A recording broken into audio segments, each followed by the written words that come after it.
Welcome back everyone. Python programming video number 14 और आज की वीडियो का टॉपिक है what is web development. Web development से आप क्या समझते हो, क्या होता है web development. Basically web development जो होता है ना, वो वेबसाइट के डेवलपमेंट को रिफर करता है। वेबसाइट को बनाना ही वेब डेवलपमेंट कहलाता है।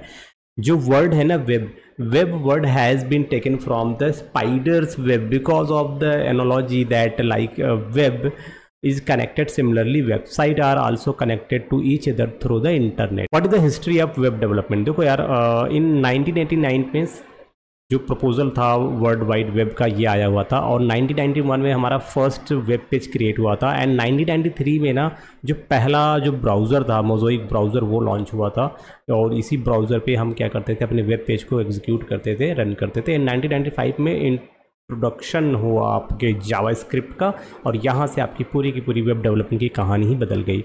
एंड देन 1996 में आपका CSS आ चुका है, जिससे कि आपको एक बेहतर और डिज़ाइन, आपका जो वेब पेज का डिज़ाइन वो काफ़ी बेहतर हो सकता है, रिस्पॉन्सिव हो सकता है, उसका लुक और अपीयरेंस आप उसको चेंज कर सकते हो यूजिंग CSS। एंड इन 1998 में आपका HTML 4.0 ये वर्जन आ चुका था एंड इन 2000 में आपका XHTML आ चुका था और 2004 में यहाँ पर आपका वेब जो था वेब 2.0 का शुरुआत हो चुका था और 2006 में ना यहाँ पर jQuery लॉन्च हो चुका था और 2010 में आपका रिस्पॉन्सिव डिज़ाइन स्टार्ट हो चुका था।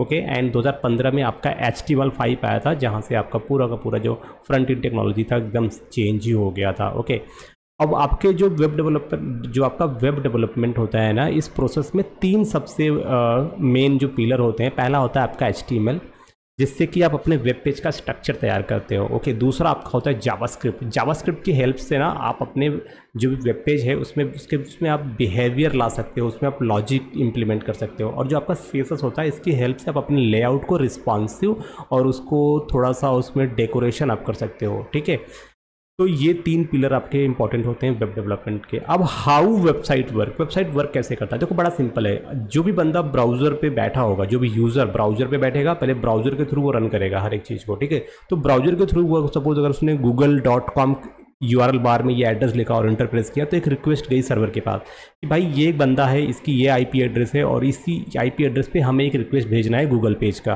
क्योंकि बंदे ने URL में ये वाला एड्रेस टाइप किया है। तो ये रिक्वेस्ट जाएगी आपके सर्वर के पास। अब सर्वर क्या करेगा, आपके लिए रिस्पॉन्स जनरेट करेगा, रिस्पॉन्स बनाएगा। अगर उस रिस्पॉन्स में डेटाबेस का यूज हो रहा है तो डेटाबेस से जाके खोज के वो वैल्यू लेके आएगा और फिर आपको रिस्पॉन्स के तौर पे वो वेब पेज आपको भेजेगा और वही वेब पेज आपके ब्राउज़र में आपको डिस्प्ले होगा। ठीक है, तो ये पूरा एक सिनेरियो है जिसको हम क्लाइंट और सर्वर आर्किटेक्चर भी बोल सकते हो। ठीक है, तो यहाँ पर इस तरीके से काम होता है। तो सर्वर यानी कि क्लाइंट साइड से रिक्वेस्ट जाएगी और सर्वर आपके लिए रिस्पॉन्स बना के देगा। ओके, तो ऐसे ये वर्क करता है। अब हम बात करते हैं हमारे फ्रंट एंड डेवलपमेंट के बारे में। तो अगर हम फ्रंट एंड डेवलपमेंट की बात करें तो front end as the name itself suggest it is the interface of website where the end user will interact. तो फॉर एग्जांपल कि सपोज अगर मेरी जो वेबसाइट है coderbaba.in, अगर आप उस वेबसाइट पे जाओगे तो आपके सामने जो भी वेबसाइट ओपन होके आएगी और उसमें जितना भी कंटेंट आपको दिख रहा है, जितनी भी डिज़ाइन दिख रही है, वो सारी चीज़ें आपके क्या है, फ्रंट एंड के तौर पे आपको दिख रही है ना। तो that is the front end. और अगर फ्रंट जो आपका फ्रंट साइड होता है, okay, the front end side can mainly be develop using HTML, CSS और जावास्क्रिप्ट। बस यही तीन चीज़ इसमें मैनली यूज़ होते हैं। But there are many new technology, बहुत सारे नए फ्रेमवर्क लाइब्रेरी अवेलेबल हैं फ्रंट एंड टेक्नोलॉजी को बनाने के लिए। Okay, that are making front end web development very easier as well as more advanced and fast. All this front end frameworks and libraries are built on top of CSS and JavaScript। अब बात करते हैं top front end web development framework कौन कौन से हैं CSS के term में।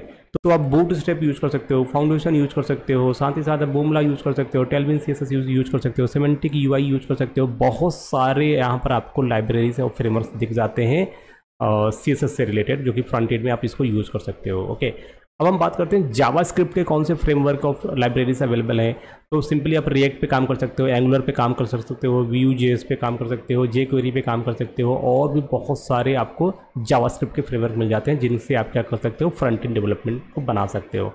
अब हम बात करते हैं बैक एंड डेवलपमेंट पे। देखो सिंपली बैक एंड डेवलपमेंट क्या होता है, the back end development is the part of any website that a user can not see और इंटरेक्ट विद। ठीक है, यूज़र को उससे लेना देना नहीं है, वो तो सर्वर का काम है वो सर्वर समझेगा। The backend is used to store data and process the request receive from the front end. Okay, तो देखो क्लाइंट साइड से कोई रिक्वेस्ट आएगी। अब जो रिक्वेस्ट सपोज करो कि मैंने अपना रोल नंबर इंटर किया कि भाई मेरा रोल नंबर 101 है। अब ये रिक्वेस्ट जाएगा सर्वर के पास कि भाई बंदे ने 101 का ये रोल नंबर इंटर किया है और इसका जो भी रिजल्ट होगा इसको दिखाना है। तो यहाँ पर क्या होगा, कोड होगा। कोड में क्या होगा, आपका बैक एंड लॉजिक होगा। ठीक है, अब ये कोड किसी भी प्रोग्रामिंग लैंग्वेज में लिखा जा सकता है, C#, पाइथन, जावा, नोड.js। ठीक है, किसी में भी आप इसको लिख सकते हो। अब ये जो कोड होगा ना, कोड में वो सारा लॉजिक मेंशन होगा कि अगर कोई रोल नंबर इंटर करता है तो उसका क्या करना है, आपको रोल नंबर डेटाबेस में जाकर सर्च करना है और वहाँ से उसका पूरा का पूरा रिजल्ट उठा के यूजर को दिखा देना है। तो यहाँ पर आपका कोड की हेल्प से साथ ही साथ आप डेटाबेस से रिकॉर्ड को फेच करोगे। फिर उसके लिए आप जो फाइल बनेगा HTML, CSS या जावास्क्रिप्ट का, वो रिस्पॉन्स फाइल जनरेट करके आप उसको भेजोगे एज ए रिस्पॉन्स और वही रिस्पॉन्स उसको स्क्रीन पर दिखेगा। तो ये ऐसे आपका बैकएंड वर्क करता है। अब आगे चलते हैं कि वो कौन से top backend development programming language हैं, उनके बारे में जान लेते हैं। जैसे कि आप आजकल Node.js यूज़ कर सकते हो, PHP यूज़ कर सकते हो, Ruby on Rails यूज़ कर सकते हो, Django यूज़ कर सकते हो with Python, ASP.NET with C# और Flask यूज़ कर सकते हो, Express.js यूज़ कर सकते हो, Laravel, PHP, Spring Java, Go और भी बहुत सारी चीज़ें आप यूज़ कर सकते हो। अब बात करते हैं डेटाबेस की। अब डेटाबेस की भी कोई ना कोई टेक्नोलॉजी होगी। तो डेटाबेस में देखो सिंपली हम क्या करते हैं, डेटाबेस जो होता है ना कि use to store data from the website. Okay, तो जो भी डेटा आपका वेबसाइट के थ्रू आ रहा है ना, उस इन्फॉर्मेशन को लेके हम फ्यूचर के लिए हम उसको सेव कर लेंगे। अब यहाँ पर जो हमारा जो डेटाबेस है ना, वो कई तरह के डेटाबेस हो सकते हैं, चाहे वो MySQL हो सकता है, MongoDB हो सकता है, Oracle हो सकता है, या फिर Microsoft SQL सर्वर हो सकता है। तो कोई भी डेटाबेस हम इनमें से सेलेक्ट कर सकते हैं रिकॉर्ड को स्टोर करने के लिए।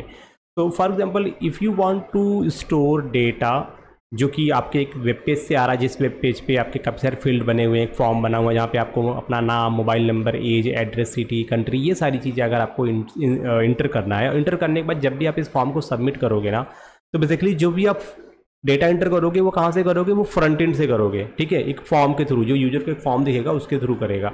और जब उसके थ्रू करेगा, उस चीज़ को सारा रिकॉर्ड एंटर करके सबमिट पे क्लिक करेगा। जैसे वो सबमिट पे क्लिक करेगा तो यहाँ से बैकएंड का काम स्टार्ट होगा। वो आपका डायनामिक कोड रन करेगा, जो भी आपके प्रोग्रामिंग लैंग्वेज आपने यूज़ की है कोडिंग में, वो सारा कोड एग्जीक्यूट करेगा और जो भी आपने डेटा इस फॉर्म पे अपडेट किया ना, वो सारा फॉर्म जाके आपके डेटाबेस में स्टोर हो जाएगा।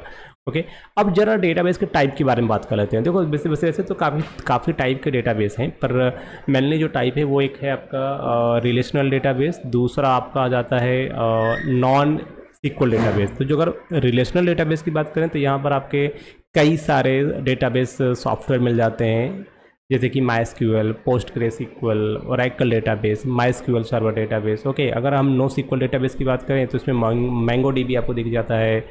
फिर साथ ही साथ आपको यहाँ पे दुनिया भर के कई सारे आपको डेटाबेस यहाँ पे देखने को मिल जाते हैं। आगे बढ़ते हैं, इसमें अगर हम बात करते हैं एक डेटाबेस जो कि आपका आता है ग्राफ टाइप का डेटाबेस। ठीक है, जिसमें कि हम नोड के बेसिस पे काम करते हैं, ना कि टेबल के बेसिस पे। ठीक है, जिसमें कि सबसे पॉपुलर क्या है, Neo4j।